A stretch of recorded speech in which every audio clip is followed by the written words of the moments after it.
Welcome back to Primetime News. A special welcome to folks on OneSpotMedia.com. Up first this evening, Finance Minister Dr. Nigel Clarke has given an explanation for the delay in payment to some public sector workers. He was speaking today at the launch of the Public Sector Debate Competition 2023. Now, he says because some unions signed in March, more lead time was needed to allow for smoother processing. We have details in this report. More than 95% of unions have signed on to the government's new compensation regime. However, up to this week, days after the official payday, some groups had not received their wages. Finance Minister Dr. Nigel Clarke says ideally more time is needed for a seamless payment process. Everybody always sign close up to the time and you know, in a short period of time, expect all of the calculations to be done. Inevitably, you end up with the delays, which is just normal.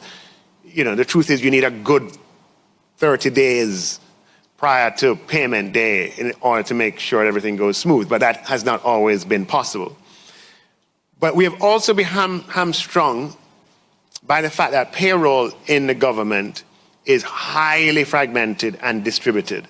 He says part of the issue is the number of systems across the civil service. Every entity has their own payroll department. And on top of it, we have over, I think, 13 payroll IT systems in the public service. Okay? So you have a different IT system from the Ministry of Local Government than you have from another ministry over here, from another department over there, which we can see the downsides of that with the experience that we've had this year. Dr. Clarke says this is why the government is looking to consolidate the payroll process.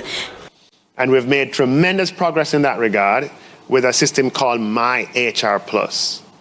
And as at today, I'm happy to report that we have over 60 ministries, departments, and agencies that use this enterprise human resource management system called My HR Plus.